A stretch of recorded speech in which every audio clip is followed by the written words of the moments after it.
So this is the Master of Finance program that we're going to be talking about in today's session. And it is regarding the 2024 application, which has been live for several months now.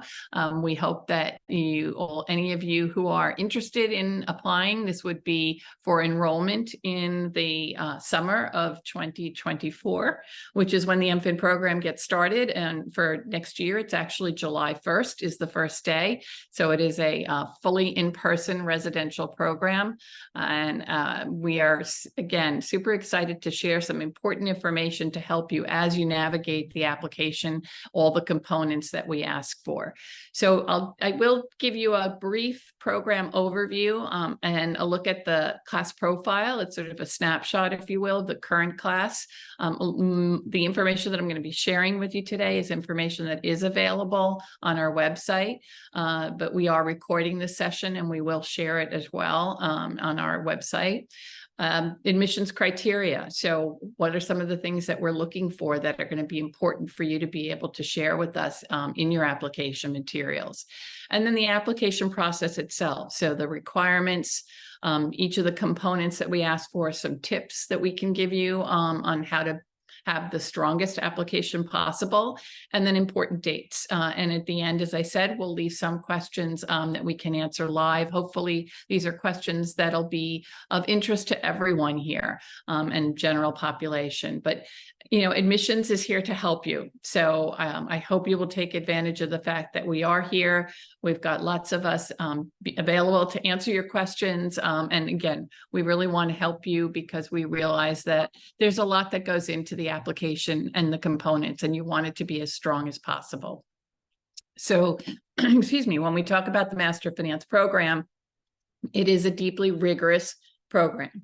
While we are not a Master's in Financial Engineering, MFE, we're really sort of striking a balance between financial engineering or quantitative finance, financial economics, and what we refer to as modern finance, which after all was created at MIT. We make that claim and we put a stake in it. When you look at some of our faculty, they've written the textbooks on areas and topics of modern finance. So it really is important for you to understand that this is a very rigorous and again, highly quantitative course. It is really designed to be delivered in 18 months. However, there is the opportunity to accelerate or fast track in 12 months. Typically, this doesn't happen until after your summer term, and you would request that you accelerate through your the program office advisors and work through the details of being able to do that. We do, however, offer the opportunity to check the box for 12 months in the application, and I'll mention this up front.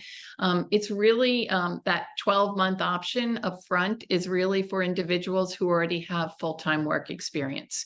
So I'll talk some more about that later on, but just keep that in mind that the program really is designed to be delivered in 18 months. There's a lot of ground to cover, particularly in today's world of finance, where having both the combination, as I said, of the deeper quantitative finance skills, as well as understanding the basic and fundamental methodologies and theories behind modern finance will really help you to launch your careers in the field.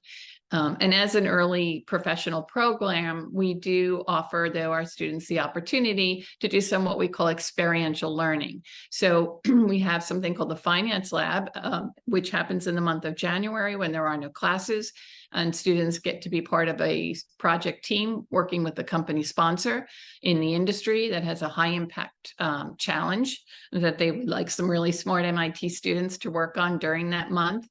So it's a way for you to be able to take what you've learned in the classroom and apply it in practical terms.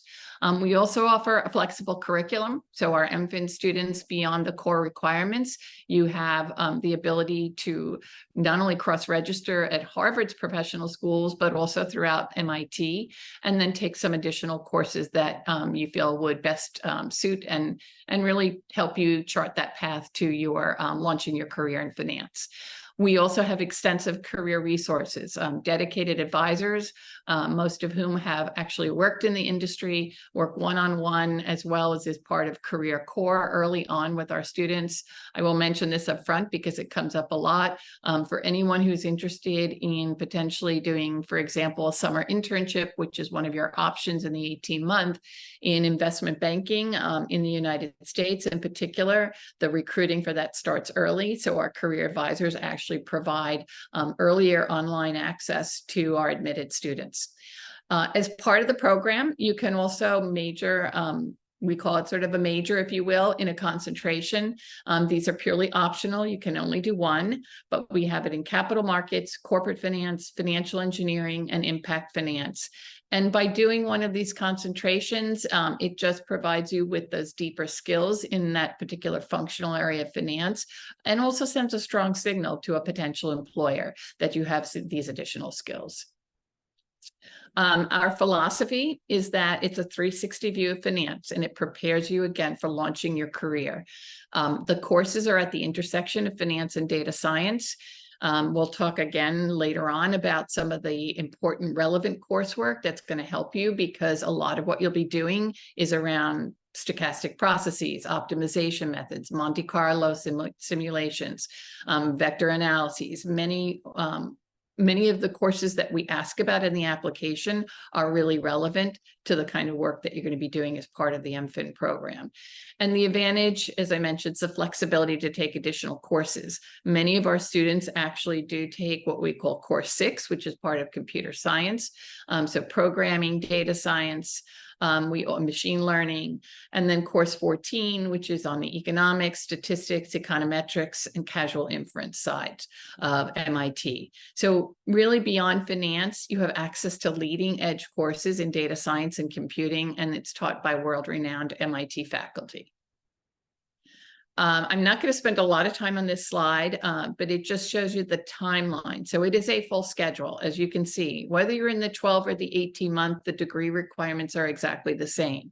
For everyone, the starting date again for 2024 is July 1st. You'll have some core courses during that summer term. You'll have an opportunity as well to really bond with your fellow students in the cohort. And then you move into the fall term where you have additional requirements. Winter, as I mentioned, which is what we call the independent activities period, or IAPs, when there are no classes across MIT. And that's when most MFIn students take advantage of doing the finance lab course. An action learning course is a requirement to fulfill your degree. So if you don't do it with the finance lab or one of the action learning labs, you can also fulfill that through one of the pro seminars that happens during other times of the year.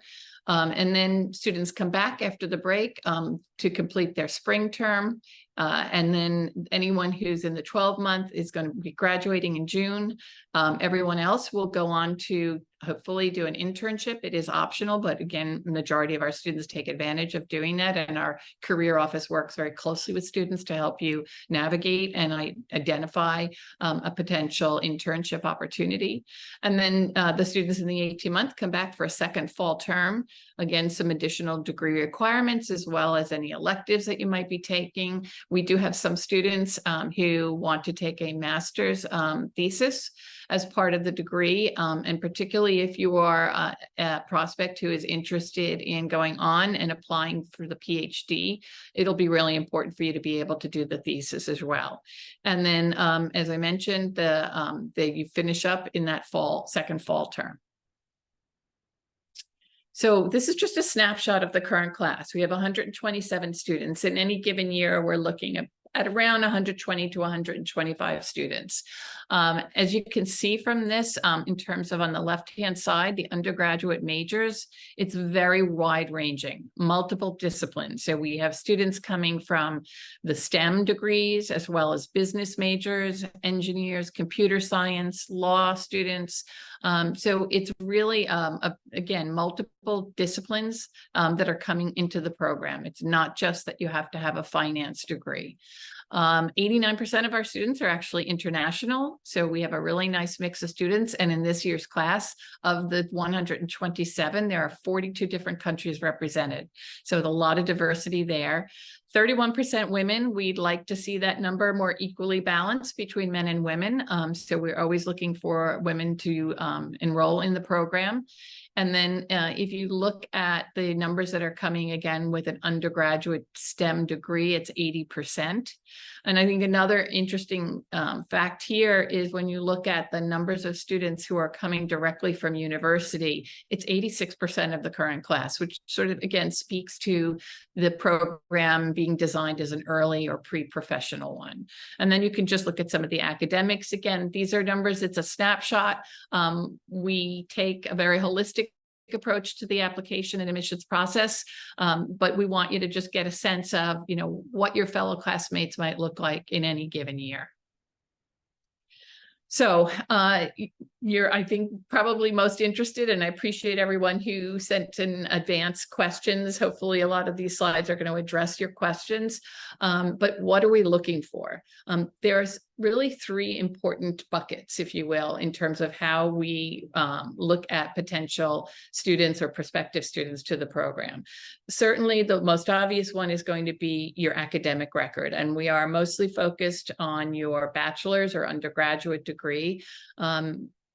I've talked about this before, but it's really important that you have a solid foundation in what we call fundamental or elemental mathematics.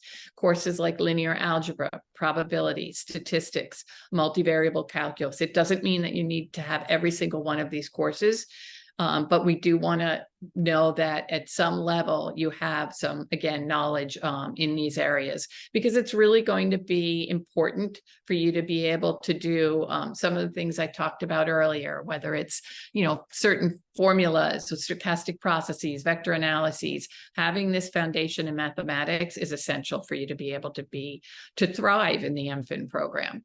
Computer programming is also really important. Familiarity, really Python more so than R has become the one that we focus on and is highly recommended. But if you've had some familiarity with either of these, that's fine. But again, Python is the one that we're going to require you when you are enrolled in the program to learn and to pass a course in Python. So in STEM, again, if you're coming from any of the STEM disciplines, science, technology, engineering, and mathematics, this is extremely valuable. And again, we've seen our students who have come from these backgrounds do really well and thrive in the program. And then any courses in finance, statistics, accounting, and economics is also very valuable. So that's one area with academics. And I'll also mention that, it's not only your transcripts that we're looking at, but we're looking at, what your academic recommenders have said about you as well. So all of that we sort of put together and paints a picture for us in terms of your academic record and how well you're going to do in the program. And then the other piece of it is, or the other bucket is really around industry knowledge. So have you had some internships? If you have had internships in the field, we'd like to know a little bit more about that. You do not have to have internships in the field of finance, but certainly it helps us to understand a little bit more around your passion and motivation for wanting to take the specialized master's in finance and launch a career in the field. Even just an understanding, which you can demonstrate in your essays, of what you know about the different functional areas of finance and career paths.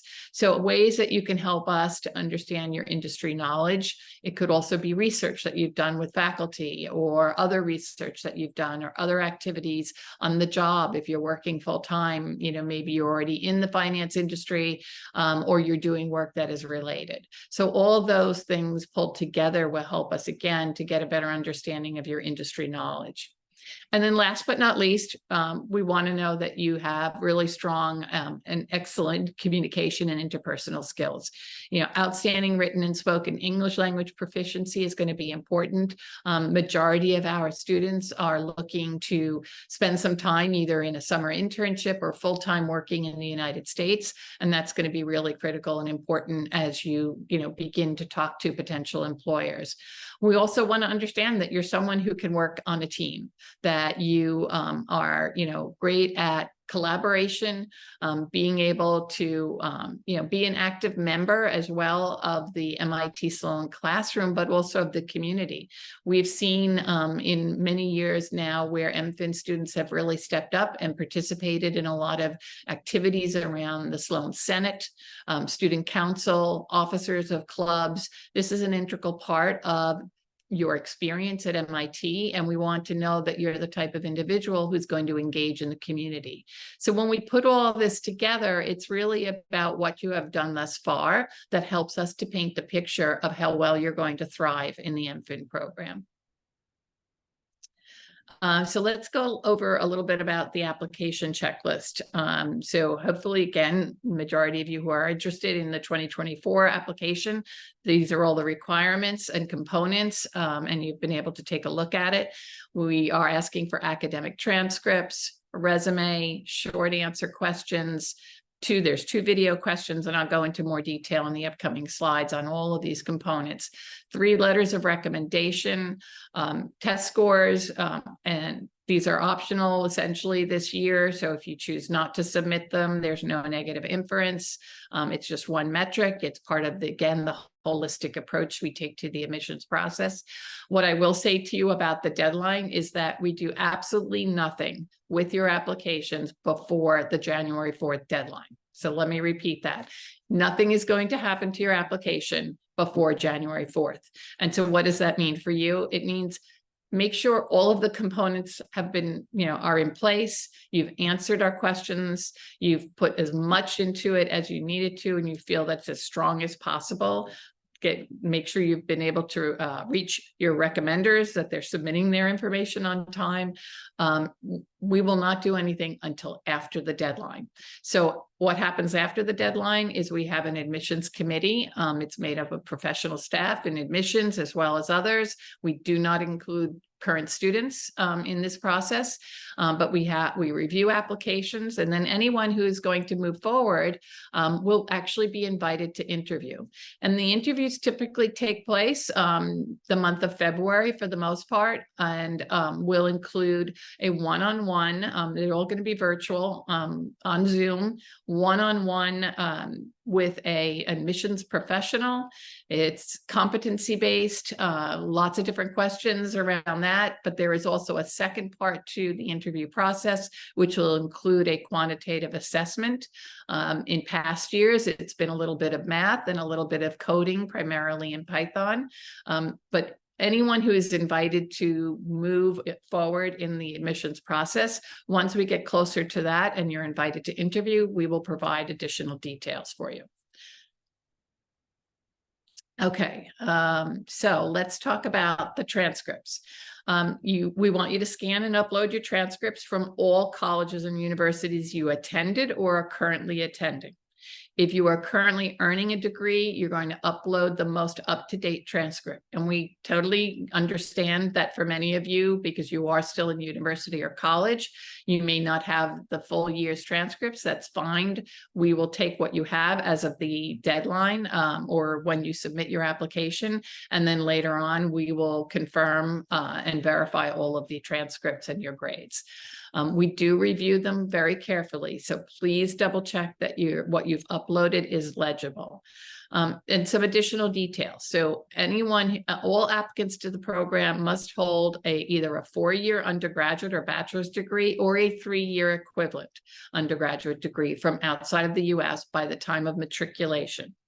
You do not need to mail any hard copies of official academic records or transcripts. If your transcripts, however, are not in English, please scan and upload both the original language that they're in as well as a certified translation. And we have no preference as to who you have certified the translation. Many universities will do it as a courtesy for their students, or there's different companies out there that will actually certify them, like WES. But it's really your choice as to how you go about and get the translations done. We cannot, however, accept digitally signed or encrypted transcripts. If you're having difficulty uploading your document, that may be the reason. So just print out your transcript, scan it, and upload the PDF. Once admitted to the program, as I mentioned, you will be required to provide an official signed and sealed transcript from all the schools you've attended. Any discrepancies between the scanned and the official ones may result, unfortunately, in a rejection or withdrawal of our offer of admission. So again, important to just follow the instructions, submit and scan and upload those transcripts. Again, if you don't have all of them by the time you submit the application, we will verify the information later on. And then as far as the resume is concerned, we really want it to be a one-page resume that includes, the following formatting: Times New Roman font, size 10, Word or PDF formats only. So pretty straightforward. You don't have to get fancy with it. Again, we really just we're more interested in the information and the content of what you provide in your resume. Check your dates, make sure you have all those aligned properly. Provide the following information in reverse chronological order. So your education, then your full-time work experience, internships, other work experience, and additional information. And we have very specific information, which I will talk about next in the next few slides, around what we consider employment, but I'll get to that shortly. So we do have some short answer questions. There are 3 in particular that I'm going to focus on here. It's discussing your past academic and professional experiences and accomplishments that will help you succeed in the Master of Finance program. So this could include achievements you've had in finance, math, statistics, computer science, engineering. I mean, it's really wide ranging. As you saw from the class profile, our students are coming from multiple disciplines. So this is your academic and professional experiences that you want to highlight for us in this first short answer question. The second one is to tell us about your short-term and long-term professional goals.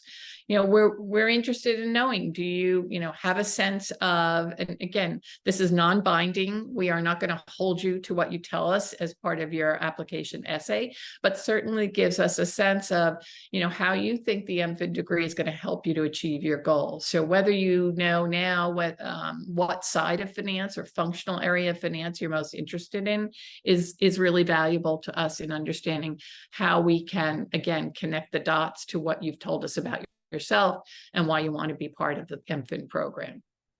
And then the third one is personal qualities that will enable you to contribute to the advancement of our mission. So if you look at the MFIn mission, which is everywhere, you can see it on our website. We have lots of information about it. What have you done thus far that really speaks to the mission of the MIT school? Okay. We also have another, what we call an optional. So again, that's the key word here, optional short answer question. If you would like to expand on your background, you absolutely can do that. And it's really more around how the world has come to shape you for who you are today. So for example, there may be something about your family background, your culture, your community that you grew up in that have helped to shape aspects of your life experiences and perspective. This is your opportunity if you feel that you'd like to share this with the admissions committee. Again, it is purely optional. No negative inference if you do not decide to answer this or to provide this, but we want to be able to get to know you as much as possible. So again, an opportunity for you to expand on your background and help us to understand a little bit more about you. Videos. So we have a couple of videos. One is simply introducing yourself to your future classmates. It's a chance for you to put a face with a name, let your personality shine through. You can be conversational, be yourself. Think about you're introducing yourself to your future classmates. You do not need to overproduce it. You can simply use a phone camera or whatever makes easier sense for you, but you should definitely think about, these guidelines, which is first and foremost that you only have a minute, so 60 seconds in length to do the video. I would do a single take, maybe you want to do one more, but you really don't have to over edit it or overproduce it. You want to make sure that you're speaking directly to the camera. So make sure you're in a place that's quiet or that doesn't have a lot of distractions or noise in the background. We want to see you. We want to hear you. And again, it's really not necessary to include background music or subtitles. That's not going to necessarily add to it. And the other quick thing I would say about introducing yourself is maybe you want to take some pieces from your resume about your background, but you might also want to share some things about yourself, hobbies, activities that you like to engage in. So again, you're introducing yourself to your future classmates. So keep that in mind. And the second video, which actually you don't see until after you've completed the application and submitted it, you will get a pop-up for the second video. It is a randomly assigned question, randomly generated one, open-ended. It is not a technical question, but it is required, and you will be asked a general interest. It could be something as simple as, what article did you read in the newspaper recently? What was it about? What impact did it have on you? But you have 1 minute to prepare from a technical standpoint, and then you only have 1 minute to respond. So again, these are just ways for your application to come alive in a sense, and to put your name, your face rather, with a name, and be able to give us a little more information about who you are. So letters of recommendation. I know that we've had a lot of questions come in about this. Let's try to be as clear as possible. If you are currently enrolled in university or college, whether that's at the graduate level already or undergraduate bachelor's level, we recommend that you submit 2 academic letters and 1 professional. And the presumption is that the professional letter is going to be from a most recent internship. Presumably it could be a summer internship, or for some of you who are in programs that have co-ops or have the opportunity to do a gap internship, from your most recent one. Individuals then who are going to be able to speak to what you did in terms of your contribution in those internships, that's going to be important. For individuals who are working full-time, and so have already graduated, have their bachelor's or another master's degree, we understand that you may be away from your academics for a period of time. We are more than happy to accept 2 professional letters of recommendation and 1 academic. So I hope that makes it clear. I know there were a lot of questions that came in about it. I think the real point here, though, these letters of recommendation, and as with everything else, all the other components in the application that we review, these are important as well, is there are 7 questions that your recommenders are being asked to answer or respond to. You can see them, it's in the application. Make sure that you've had an opportunity to speak to your recommenders, help them understand why you're applying to the MFIn program, what you hope to get from it, maybe help to remind them who you are, especially for professors who you might be in a large class, they might not know you as well, but give them some help in terms of understanding why you've asked them to be a recommender, why you're doing, what you hope to get from the MFIn program.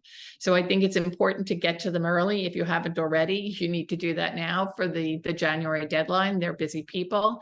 And also keep in mind that, it's, again, I can't overemphasize this enough, but we are not evaluating your recommender. So there may be a tendency or a thought to ask someone who's very senior in an organization, who maybe you've met a couple of times in a meeting or over lunch.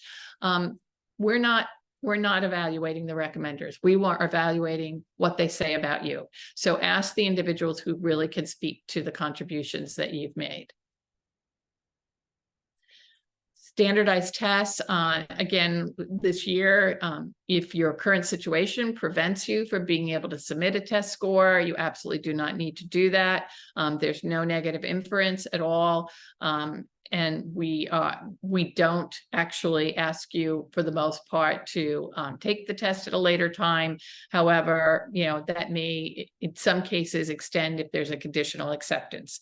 But for the most part, we are looking at so many other aspects of your background. This is just one aspect. If you feel that you have a strong test score and you believe it's going to help in your application and everything that you're providing us, go ahead and submit it, but it's absolutely not required. Interviews, as I mentioned, are by invitation only and a required step in the process. All interviews will be conducted via Zoom, and you may be asked to submit additional materials before the interview. But all of that information will be provided at the time that you're actually invited to interview. Just a reminder of the date. So again, January 4th is the deadline. You can submit your application if you feel it's done, it's completely as strong as it could possibly be, and you're ready next week or in 2 weeks. Go right ahead, submit it. If you feel you really want to spend a little more time and ensure that's as strong as possible, you know, just get it in by the deadline of the 4th of January. And then interviews will start typically very late, the end of January, but through the month of February. And then we release decisions on the 8th of March. And anyone who's planning to enroll, excuse me, in 2024 would need to deposit by the 15th of April. So I'm going to stop sharing for the moment and see what questions, if we have any live questions that we can answer. And I see there's some open ones, so I'm going to try to catch the ones that were in order if I am.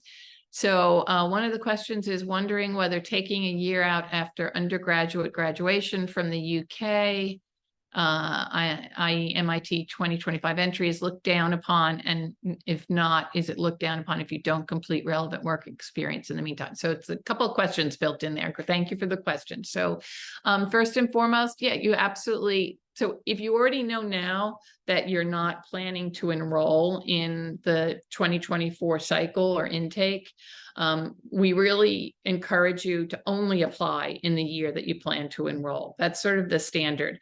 We do offer deferrals, but they are on a case-by-case basis. And so it's really in your best interest. If you already know that you're going to miss a year, then don't wait until that year. Wait until 2025 to actually apply. And it is not looked down upon. In terms of relevant work experience, we don't have relevant work experience. So we're not saying that you have to specifically work in the field of finance. What we're asking is a number of things: is what do you understand and know about the field of finance? What is your commitment to it?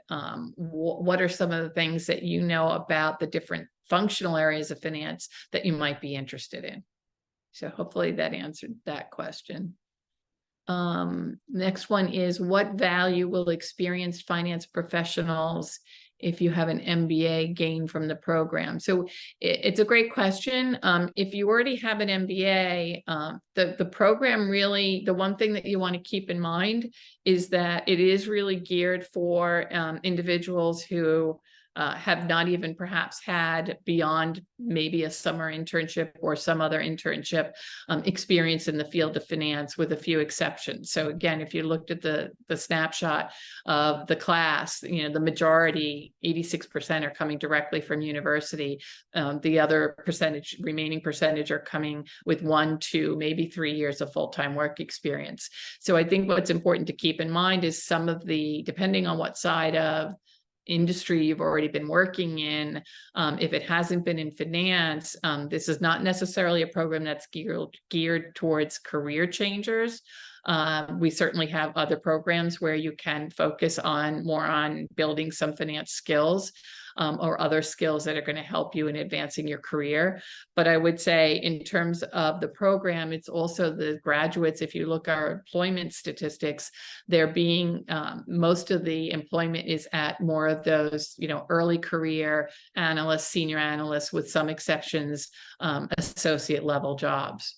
So I think it's good to take a look at, you know, is this program going to fulfill ultimately the skills that you're looking for, but also ultimately the career.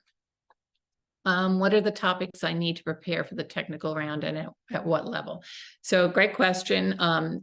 We have not finalized what is going to be the assessment for during the interview process, but we will be doing that shortly. I would say, you know, in terms of coding, absolutely some familiarity with Python in particular is really valuable. So even just, there's so many online classes available.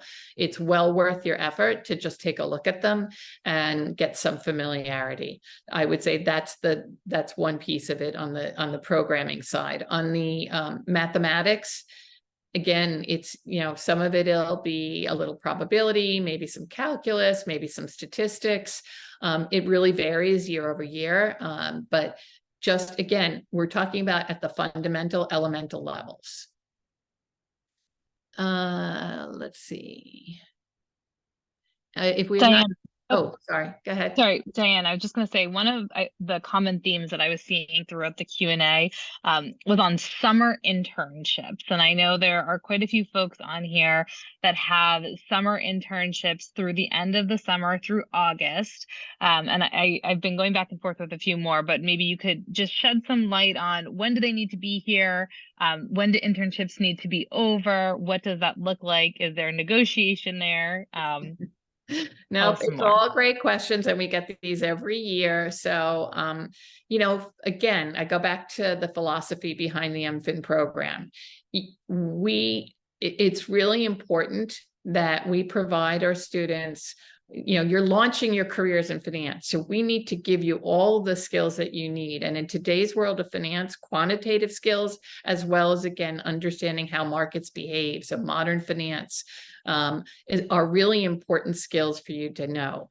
And it's 18 months goes by in a flash. And so that summer term is an important part and a required part, and it is fully in person. There are no exceptions. So either you negotiate with your employer, your summer internship employer, and you see if there's some wiggle room or flexibility to be able to do the internship for a shorter or abbreviated period of time, or you decide that you'll forego the summer internship because taking the MFIn program and getting the skills that you need gives you the opportunity the following summer to do an internship. And if you are an international student and you're looking to work in the United States, you have that extra advantage of having been through the MFIn program and at least having the career services to work with you. But it's a personal decision as well. So if it's more important for you to take that summer internship, you're going to have to, and you can't complete it in time to arrive by July 1st, then you may want to think about applying the next year. But in reality, and this is purely anecdotal, the students that I have talked to over the years have found that the skills that they need to really launch their careers in finance, they wanted to get them up front, can fulfill the degree requirement, do a summer internship, gives them that advantage of an opportunity to seek out in the United States, and then move on to their careers post the MFIn degree. So I hope that answers that question, but it is really an important summer term. Okay. Here's a question. Is the application on a rolling basis? Roughly when do you start to look through the application and make admissions decisions? So we absolutely do not do rolling admissions, which is why I can't overemphasize the fact that nothing is going to happen to your application before the January 4th deadline. So take your time. Make sure you have answered all of the questions, provided all the application components and materials, and then submit it. There's no advantage one way or the other if you submit early. So again, it's in your best interest to make sure you've done everything we ask you to do and then go ahead and submit it. If you're ready next week or in 2 weeks, great, submit it. Nothing to stop you from doing that, but we are not going to look at any of the applications before the deadline. If we have not taken particular courses like linear algebra programming as part of our undergraduate, will that count against us? What if we can show quantitative ability through the GRE or other courses like calculus and econometrics? Yep, great question. And yes, absolutely. As I mentioned, you do not have to have all of the relevant courses, but they're certainly beneficial, and you're going to feel more comfortable in the program and being able to engage in other activities if you have a solid foundation in some of the maths. Because again, if you think about, you're going to be doing stochastic processes, vector analyses, modeling. You don't want to, one of the things that is important to keep in mind is that, yes, you're coming to gain all of these technical skills and advanced skills in quantitative finance, but you also want to have time to be able to enjoy what we call the MIT ecosystem. So that's, whether it's electives, whether it's engaging in student clubs. The student clubs are an integral part of the experience when you come to MIT, and they can be a great network for you because you're going to be in those clubs with students from other parts of MIT and other programs. So I think it's a question of, knowing enough about yourself and what it's going to take for you to achieve those academic milestones and really thrive in the program. But certainly any of those courses that are more quantitative in nature are going to help you, whether it's calculus, engineering, econometrics. But we want to see that you've got that ability, that you're going to be able to thrive, as I said, in the program from an academic standpoint. Let's see. To what extent can MFIn students take courses at Harvard? Yes, absolutely. So great question. You absolutely can cross-register at Harvard's professional schools. So that includes Harvard Business School, Law School, Kennedy School of Government. Of course, within limits. So first of all, Harvard is on an entirely different calendar than MIT. So it's a little bit of navigating that. You'll work with an academic advisor to ensure that you can fit that in, but you're not going to be taking 4 or 5 courses at Harvard. That sort of defeats the purpose of coming to MIT. But certainly our MFIn students have every year take advantage of a course or two at not only at Harvard's professional schools, but also other parts of MIT. Diane, can I ask you, I'm seeing quite a few questions about the letter of recommendation and talking about quantitative abilities. So could you just shed some light on what kind of content and specifically who, like, does it need to come from a specific professor or a specific work recommender? And what should they be talking about with those quantitative abilities? I see a few questions on that, so I will hopefully we'll be able to address those. Yep, great question. So here's the way to look at it. You're applying to a master finance program. It's highly quantitative and rigorous. So think about courses that you've taken. It might be a relevant course that we've listed in the application. It might not be. Let's say you come from an engineering background, and so you've taken a course in quantum physics. Okay, I'm making it up now. That's a great way to, again, if you have had a good rapport with that faculty, or can at least speak to that faculty to remind them who you are and how you've done, I would absolutely use that as a great example of where you can demonstrate quantitative skills or quantitative abilities. If you are someone who is working perhaps full-time, but you've been doing a lot of quantitative or data analysis, then again, hopefully your supervisor, or who you're reporting to or working on a project with directly, can speak to those quantitative abilities. So it's going to come from different angles, and it could come from both. Again, we want to understand that you are going to thrive in a program that's deeply rigorous, a lot of quantitative work that you're going to be involved in doing. Yep. I see. Was there something else that I missed? Okay. Oh, there were questions about test scores. So, and if you're planning to submit a GRE or GMAT test scores, how long after? So here's the first thing is, if you're taking the tests, you can self-report those test scores at the time you submit your application.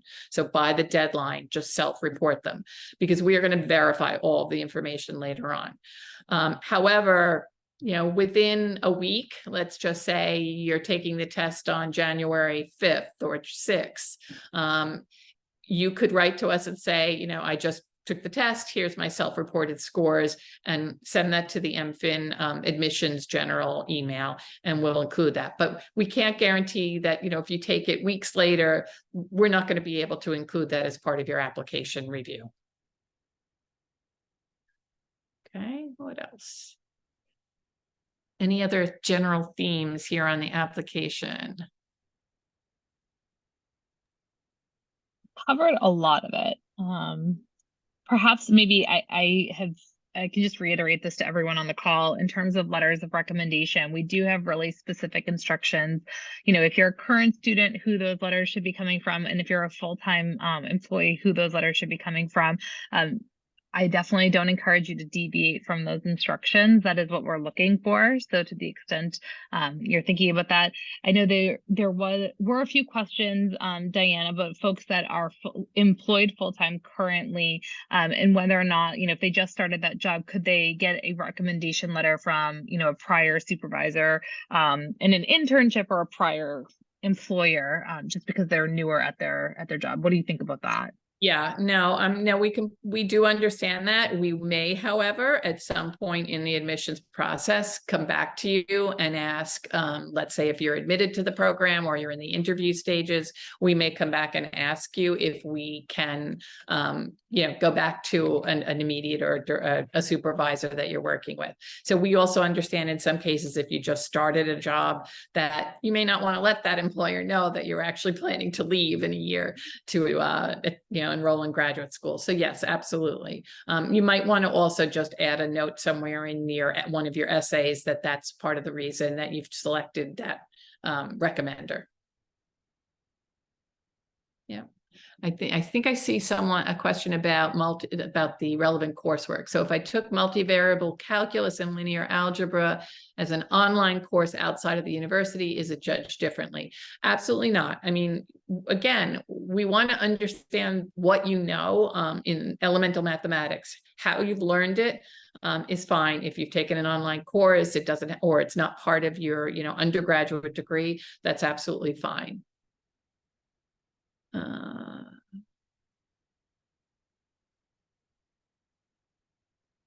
See.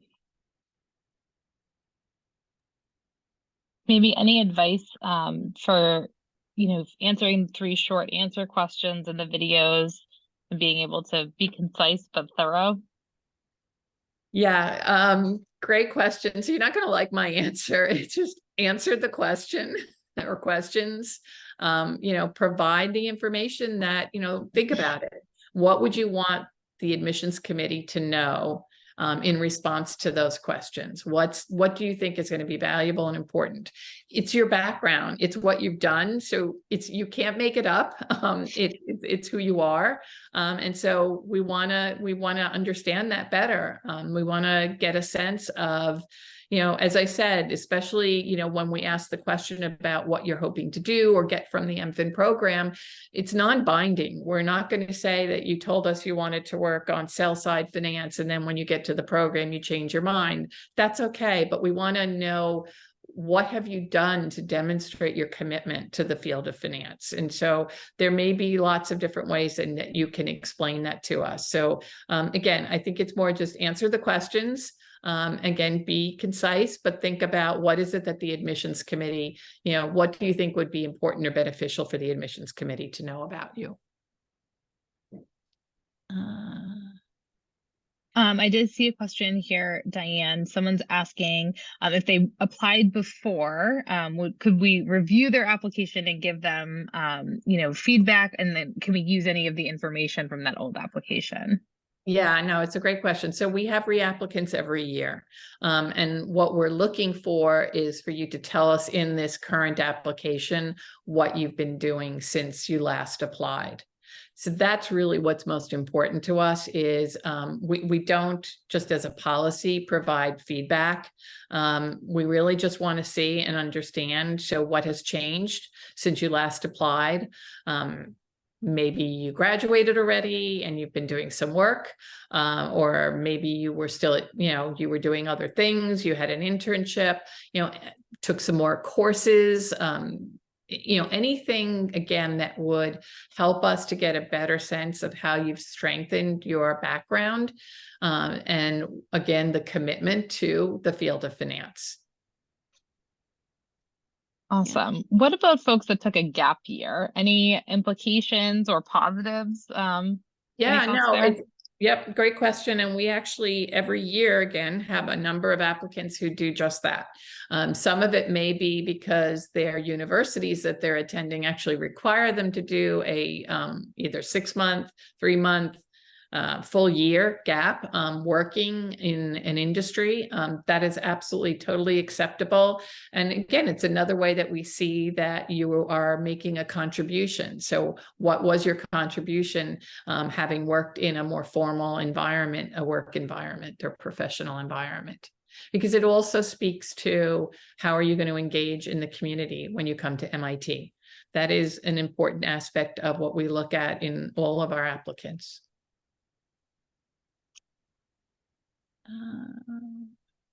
We answered a lot of these. Okay.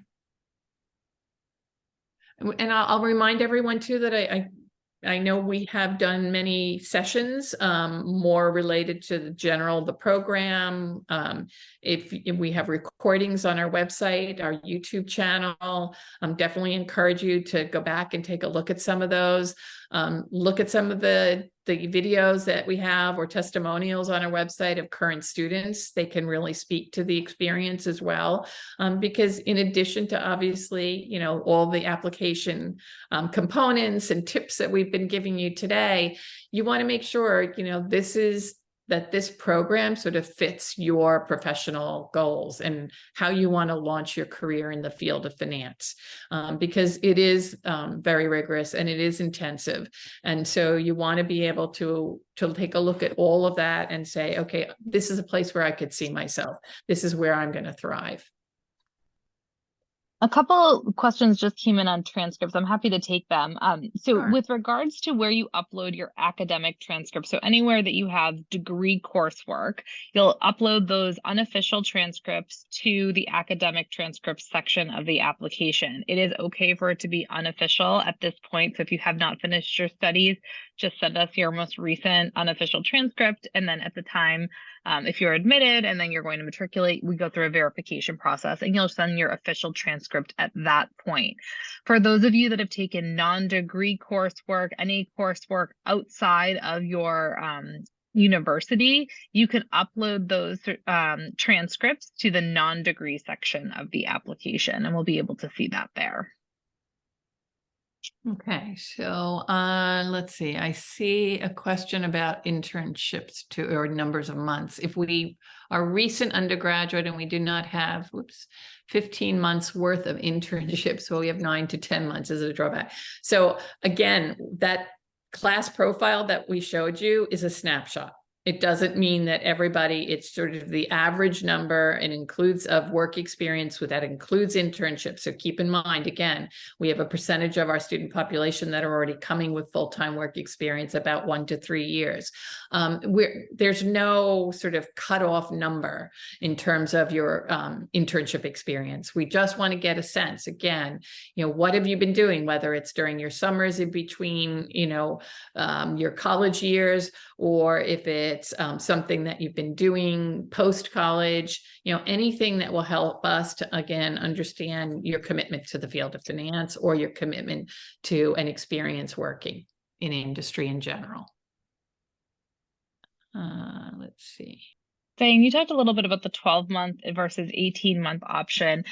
In terms of the 12-month option for someone that does not have full-time work experience, what is the likelihood of us admitting someone to a 12-month program with no work experience?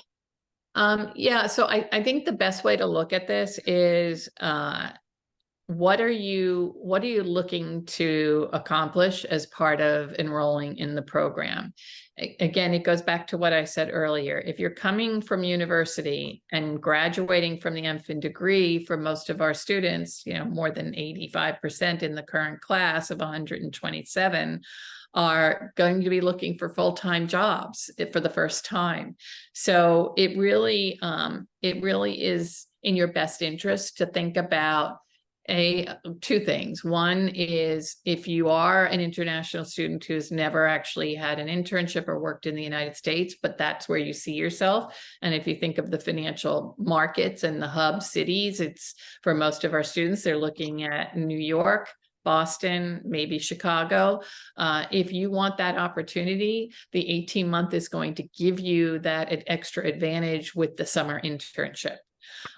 Secondly, if you are, if you've already have an offer to go to work full time with an employer post the MFIN, then yes, of course, you can go ahead and check the box for the 12-month. The reality is it's not that we're saying we won't consider you for the 12-month if you don't have full-time work experience, but it's really not advisable for all the reasons I've just mentioned. And so for most of our students, if you find after the summer term, however, that you are, when you start the program after that summer term, if you go through, because recruiting, when you come in the summer term, some recruiting is already starting. So you're also, involved in not only your coursework and core requirements, but you're also going to be potentially talking to recruiters.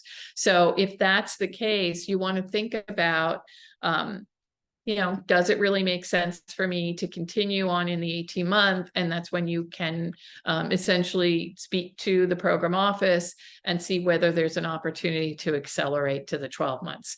But the reality is again, the benefits of being in the 18-month are really there for you. That's why we offer it. So that's the best way to look at it. I know there's a ton of really specific individual questions coming in at this point. I would definitely encourage people to go back and watch some of those informational sessions that Diane was mentioning earlier. Really important there to kind of hopefully help you guide you on whether or not this program is right for you and whether or not your background aligns.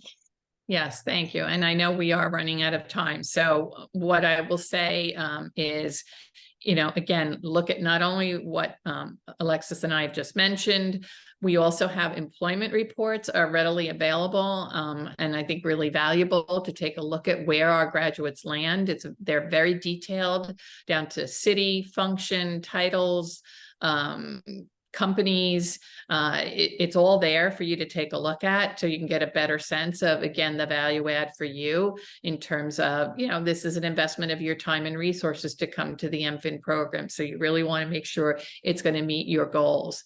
And I would also, again, encourage you to send in emails. We have our MFIN admissions general email. We make every effort to respond within 24 to 48 hours. And we are really here to help you. So I hope you will take advantage of all these resources. Thank you so much, everyone, for joining us today. Again, I hope this has been helpful, and we look forward to seeing your applications.